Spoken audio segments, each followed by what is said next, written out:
Gentlemen, we are back for another great episode, the 504 podcast. It's just me and Mike right now, and Mike. Let's talk about the Pels, man. Look, it looks like they're soaring, and then they nosedive into the ground. They kind of get scared when they're playing good teams. There's four straight Fridays. It was the Clippers, Nuggets, Suns, and the Thunder that just absolutely outclassed them, right? And they just got dominated by the Bucks. So anytime they play a really good team, it seems like they're not on the same level as them. Yeah, I mean, I try not to overreact over a couple games, but you're starting to see consistency when they face these really tough teams. They have no problems with the middle tiers and the lower tier teams, but I mean, rightfully so. But yeah, I mean, the rotations have been terrible. Willie Green, it's hard to defend at this point with the rotations. He's had 3 years to figure this out, and he seems like he has no grasp on anything. Got to give them credit.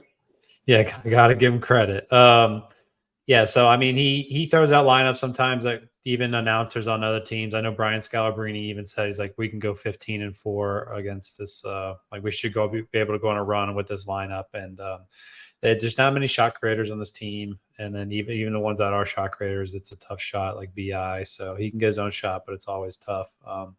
Yeah, it's hard to defend Willie Green at this point, but yeah, I just obviously something's missing in this team. I've been starting to question the fit between Zion and Ingram. Dude, it's more relevant now, Mike. You're right. It's like I'm gonna let you finish. Yeah, no, like even when they were winning games back then, like Zion would have a big game and then Ingram would have like 12 to 15 points. Like that's not what a max player is supposed to do. Like whenever you max out two guys, they're supposed to play off each other's strengths, and they don't do that. So, I mean, Ingram's not really a 3-point shooter, and Zion, all he can really do is pass or go straight to the rim. There's really nothing else he could really excel at. So, I don't know. It's just gotten kind of weird the past few. I mean, probably the past like 2 weeks, it's gotten kind of weird with this team. Consistently inconsistent. But yeah, there's a lot of ways you could take this conversation. So I kind of want to hear your thoughts. So with this team, like, let's get this out of the way. They're good. Okay, they're solid. They're going to be Pelicans, a yeah. seven. Yeah, they're going to be a 7-5 seed. Um, but the concern is Brandon Ingram with the fit. All right, look, I know you would rather get rid of Zion. I would rather get rid of Ingram just because I feel like Zion's a way better fit with Trey Murphy, Jordan Hawkins. He brings so much gravity, right? Offensively, I think he's the better player between the two. And I think he's the more tradable asset because of Zion's injury history. So, with both of those pieces, would you trade Brandon Ingram for Devontae Murray? Devontae Graham. Yeah, no. uh, yeah, some guy said this on the podcast, forgot who it was, but he's just like, look, like as a GM, it's so hard to get talent, like top end talent. And like, you don't want to be that guy that trades away a certain player. So you said, do you think Zion has more value than Ingram? Probably. I think Zion's a better fit with this basketball team than Brandon Ingram. Yeah. I mean, you have to take in consideration, like, does Gail Benson want to go into the tax? Like, what guys do you want to keep, moving forward? You said DeJounte Murray. I'm a massive Murray fan. I really like him. I like his game. He hasn't been the defender he has been when he was in San Antonio, but I think that's because he's a one at heart, but he has to play the two when Trey Young's on the floor. So he's to guard bigger guys, and then he's asked to carry a bigger offensive load. So guys don't really, play as hard as defense on that. But I think, the Pelicans just kind of have to find their way. They kind of have to pick the two guys they want to go keep, and then figure out who they want to pay and who they want to get rid of. So the next year or two is going to be very telling what they want to do. But I mean, you got to trust David Griffin. I think this is the best he's ever left a franchise, or definitely the New Orleans is this is the best New Orleans has ever been as a franchise, like the current state they're in. Yeah. They have a ton of assets. They have they drafted really well the past couple of years. So they got a lot of options, but yeah, like right now, it just seems like everything's thrown together and there's just no It also constant flow. it Yeah. also seems like they're at a not a standstill, but like they're not really they're making progress, but they're not making progress. They're kind of It's lateral. yes. Yeah. No, I mean they need to figure it out. I would say kind of soon. But yeah, if you're a playing team this year, I would put that as a major disappointment 100%. considering You got to get 5 or 6. yeah. And the West is wide open this year. It's not like, there's one top tier team. Like Denver obviously is up there, but Yeah, Denver and the Clippers. But I mean, they're not dominating like they used to. I I mean, yeah, just it's being still a 32-14. That's still really yeah. good. No, they are, but like Denver probably took a half step back because they lost Bruce Mhm. Brown and Yes, everyone. 100%. Yeah, Yeah. but yeah, no, the Pelicans. It's just disappointing that they're in this phase right now. You would think a young team would take an extra step or half step, and they just haven't really done it, or it Well, doesn't seem like it. another So thing, Trey Murphy shot kind of. It's not bad, but it's not Trey Murphy. yeah, no, I mean, I was kind of expecting him to start off slow, considering he tore his knee. Yeah. But the fact that his shot, like he's in a slump right now, obviously. So people are freaking out. Oh, Matt Ryan should be getting minutes over him. No. I don't think that's the case at all. No. I think could his shot selection be a little better? Yeah, maybe he's not. Maybe doesn't pull up 7 feet from the three. But he's But I mean, as long as his confidence is there, he'll be fine. And then he's going to take time coming back.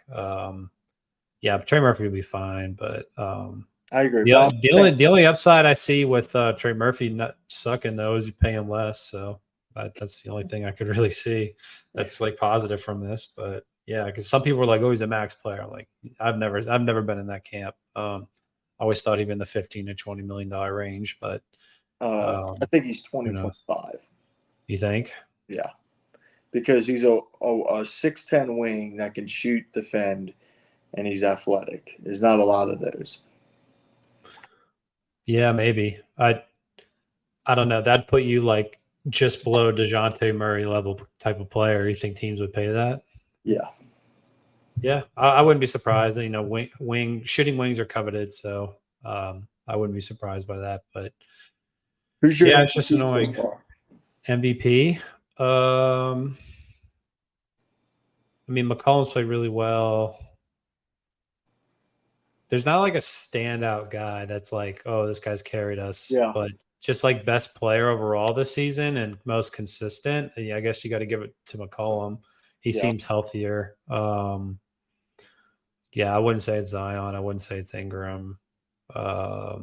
Maybe Valanciunas, to be honest, dude. Yeah, That's the thing. He's probably going to get traded too. So I don't even know who they could trade. Who they want? The rumors are they want a big center that can defend, and it seems like there's not many of them. So I don't even know who they would even want to go after. Who's your MVP of the league? MVP of the league? Dude, I don't even know because you got guys like Booker like averaging 50 points like a week, and then you got like Luka going crazy. Yeah, that's what I'm saying. But Luka's what they're a 7 seed, 6 seed. Embiid doesn't play games. He's already missed like 12. Jokic is putting up 26, 9, and 12, but it's not 34. Giannis, I guess. Yeah, I don't think Embiid will be there just because he's going to miss games. It looks like I don't think he's going to hit that. Yeah. And these NBA players are like bitching about like, oh, they shouldn't have this rules. It's like, dude, you guys created this monster, so play the damn games. I don't know if the players did exactly or if it was the coaching staffs or the medical staffs, but like either or, like it's gotten out of hand. Like, huh? Popovich started it. Did he? Yeah, with Mobley and Tim Duncan used to wrest them. But yeah, no, like people spend their money and they're scratching guys. I know Embiid. Yeah, 100%. This Embiid got Saturday, scratched like 10 minutes before tip off. Like and people, all the fans are booing because you want to see Jokic and Embiid play.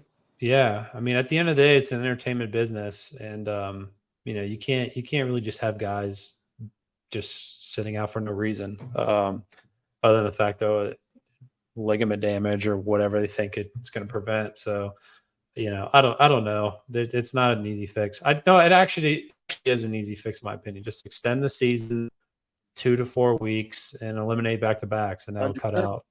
I don't understand why they won't do it. There's nothing else going on in the summer. Yep. You got baseball, and no one watches baseball. Yeah.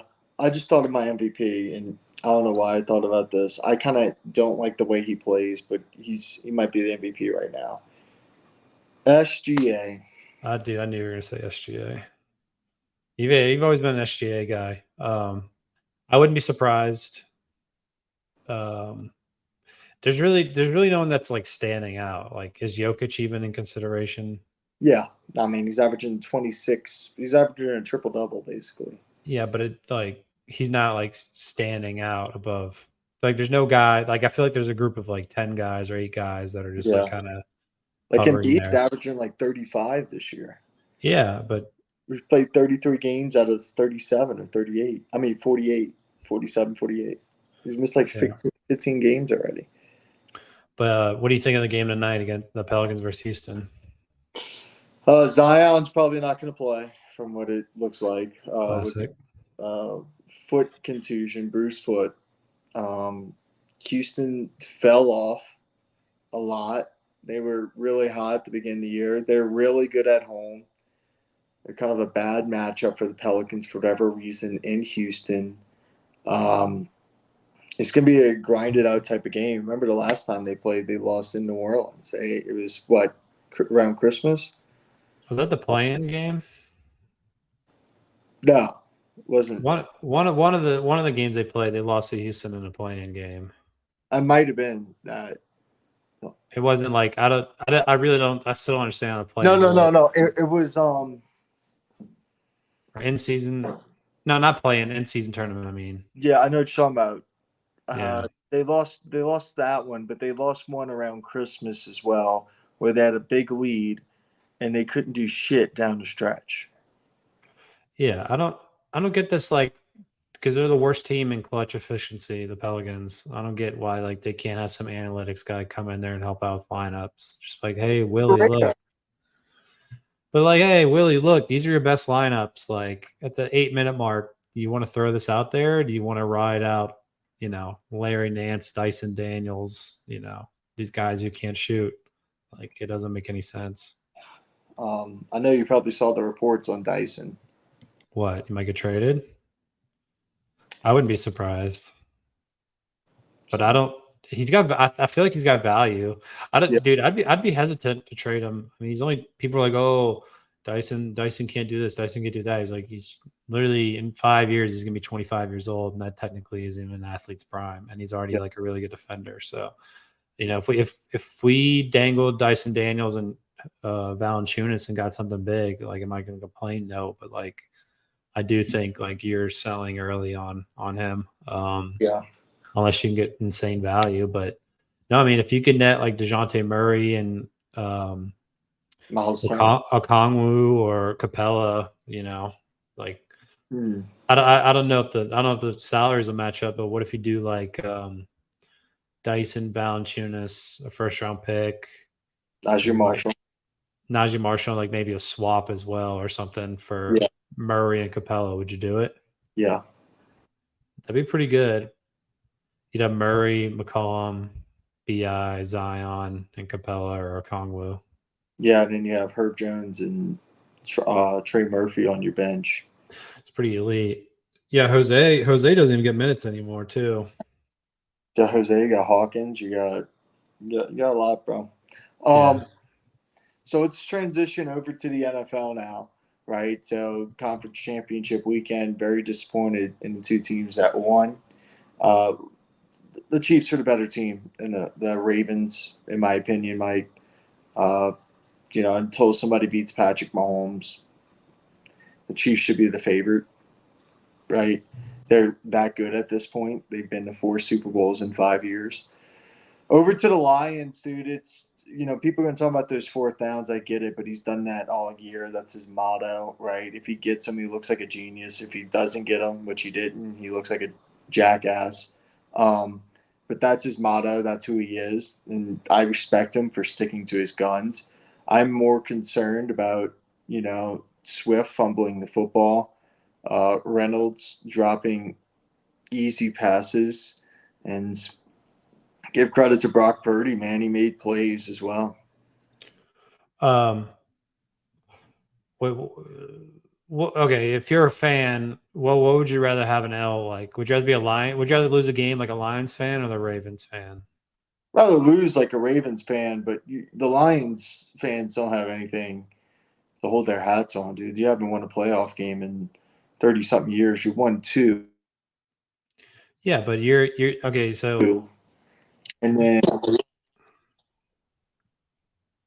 I was gonna say like you don't go to the playoffs, since Jesus Christ was around, and then you get there, and then what might have is been what? your only shot, too, though. Wait, what? Might have been your only shot.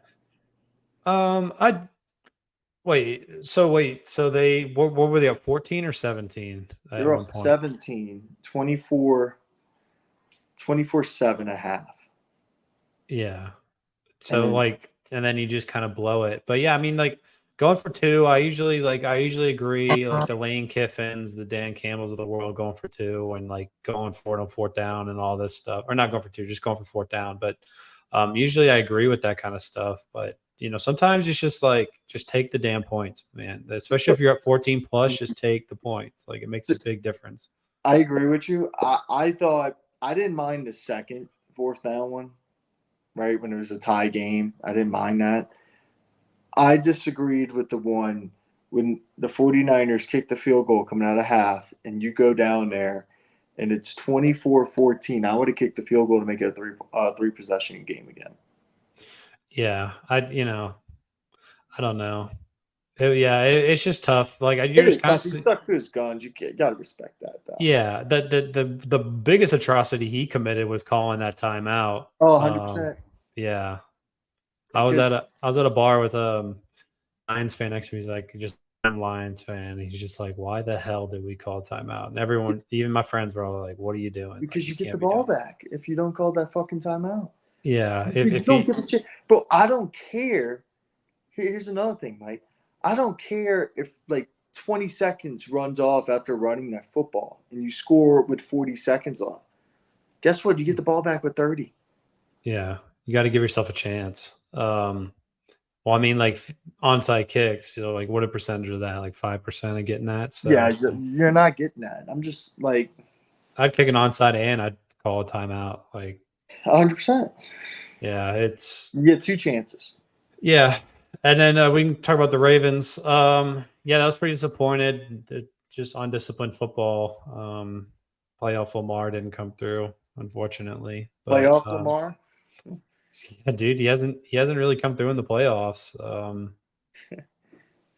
He's at Yeah, that point where like people you kind of have to question him a little bit. Like, no, you do, and he's still a really good player. Like I hate this oh with yeah, Allen, right? Like people were talking about Josh Allen. If you watch that football game and you don't think Josh Allen's an amazing quarterback, I don't know what to tell you. Like, dude, the Bills might be a 4-win football team without Josh Allen. Lamar, you watch Lamar play. There's some like he just looked rattled the entire see, time. I'll give Lamar a little bit more crap than Josh, right? Um, I don't know, man. Like that's just tough. They're not on the level of Patrick Mahomes either. They're really good, but they're not there, right? The Burrow, Allen, Lamar are all right next to each other, and Patrick Mahomes is just. I Yeah, kind of agree. I don't like Nick Wright. I really don't, but I kind of agree with his statement. Is he hates the Josh Allen as Peyton Manning and Pat Mahomes as Tom Brady because it's Mahomes, and there is no Peyton Manning right now. I think Mahomes will get there. No. I'm not saying. I'm saying like the number 2 quarterback. I see what Burrow, you're saying. Josh Yeah, Allen, any of those dudes, they're not. yeah. And No, like I Allen's good. agree. Allen could be a Hall of Famer. Lamar could be a Hall of Famer, right? Burrow could be a Hall of Famer. Like those 3 guys right there are really good quarterbacks.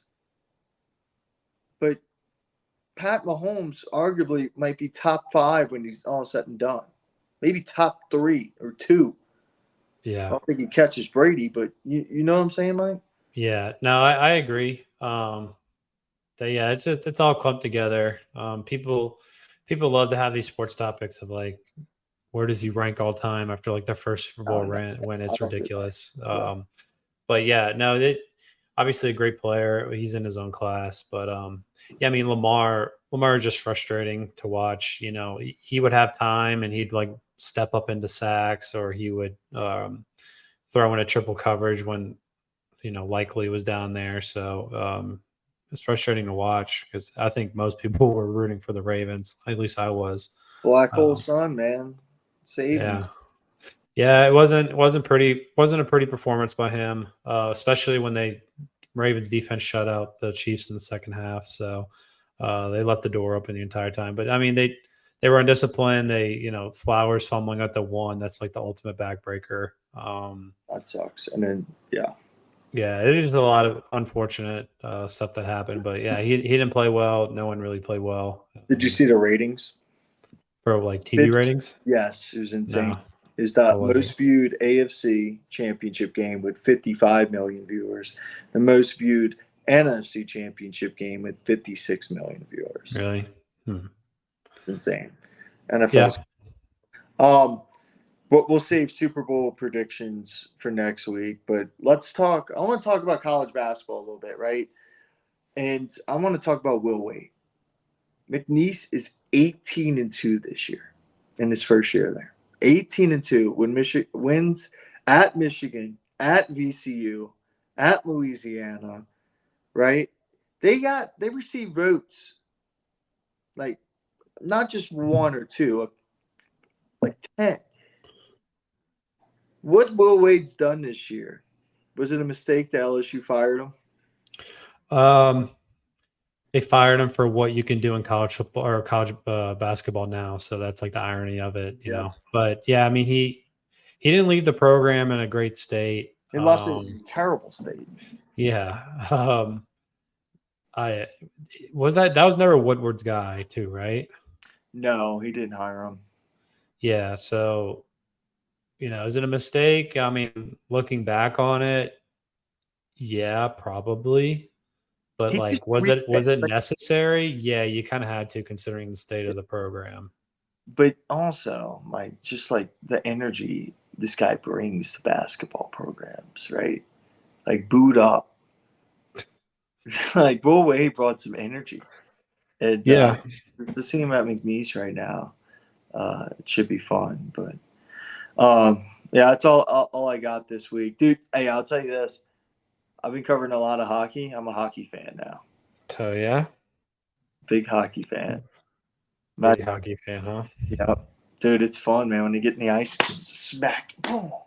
Yeah, I went to the Stars game last weekend, and yeah, it's really fun. Ovechkin threaded a goal like this far. Like, yeah, no, it's really fun. Are the Avalanche games like completely packed or Oh what? yeah, they're sold out all the time. And then Yeah, college hockey's really fun. Air Force is solid, but Colorado College is ranked in the country, and that's like 5 minutes away from my house. And those games are packed in this nice arena, dude. It's dude, hockey in general is an underrated sport, and people from Louisiana need to just watch it because I didn't know like a lot of things about hockey until I moved up here, and then now I'm like, okay, it's an that's aggressive sport. It's fast. It's kind of like football. You have a strategy to it, right? It's easy to pick up as well. So what I love about it. Like the most underrated thing about hockey too, the refs don't affect the game. no, they don't. Like they do, like very very minuscule. Like But you get like a call like, hey, this guy threw his fucking stick at somebody else and tripped them, yeah, or he like a legal hit or whatever, you go to the penalty box for 2 minutes. But it's not as egregious as basketball, football, baseball. People forget baseball can be very egregious with calls and strikes. Oh, the umps, yeah, for Mhm. sure. But no, yeah, hockey, it's the percentage of missed calls or percentage of calls that affect the game. Like it's really, really minuscule. So it's pretty fun to watch. Yeah, I'm a fan. I'm a fan of hockey too. I've always have been. So yeah, we got Baton Rouge Zydeco, isn't that what they are? The minor league team. And it's like tier 18. Can you bet college hockey? Yeah. Really? I guess you Uh, can bet anything, huh? yeah. You bet horse racing. You bet Yeah. cricket. They want your money. But yeah, no, that's fun. How much do Avalanche tickets usually cost? Depends on the game, like who they're playing, kind of like the NBA. But What's like the lowest you've seen for like two? like you can get like $30 each. Oh, 40. that's pretty good. Stars tickets are fucking expensive. They're like $70 to $100, like it's crazy. Crazy how And much then money you make. the Avs probably have the Hart Trophy, the MVP of the league this season, and Nate McKinnon. He leads everybody in points, and he's insane. Over McDavid. Oh yeah, dude, he actually has more points this last calendar year than McDavid. And Really? dude, the Oilers suck. Yeah, that's what my friend said. The Oilers got two guys and they're really top heavy. Yeah, So, and then but the Avs have a shot. They got a bunch of really good players. So I know nobody on this podcast cares about hockey, but you know, that's all right. But yeah, you don't want to make AFC versus NFC predictions for Pro save Bowl. that for next week. I want to deep I said dive Pro into it. Bowl. Because like you never want to bet against Mahomes, but Purdy has something to prove. I don't trust Kyle Shanahan in some tough moments. But he's starting to prove me wrong the last 2 weeks, but we'll see. No, I was talking about the Pro Bowl, AFC versus NFC flag football game. Dude, who watches that? Honestly, like, what are you doing, NFL? Dude, I forgot that was a thing. Oh yeah, Gardner Minshew's a quarterback in the Pro Bowl. So. Is he really? Dude, Jesus, that's insane. What that is actually insane. hey, go look at him, man. He got announced like yesterday as a quarterback in the Pro Bowl. Demario Davis made the Pro Bowl. Congrats. My time. I guess that's the pros. I guess that's the coolest thing about having a It's a name, Pro Bowl. dude. They shouldn't have a game. They should just have an honor. Yeah, or like they should do like races, like Tyreek Hill versus like I don't know who's another fast guy in the league that would compare. Speedy Noel. Speedy Noel, he said. No, like that's what I would do. I would have races or something like that. But They used to do all that stuff. And, like they have like the longest, whoever throws the longest. yeah, that stuff was kind of fun. Like get Jamarcus Russell out there, 12 gauge. Yeah, dude, that'd be fun. I remember that. That was like not bad, but yeah, no, it's all a joke. I'm surprised it's still around. But apparently it has like really good ratings every time too. I never know who watches it. I'm not watching it, Mike. So, well, true sports fans know like it's a complete joke. I'm not watching. So, all right, that's all I got today. All right, guys. If you can like and subscribe, we'd really appreciate it, and we'll see you soon.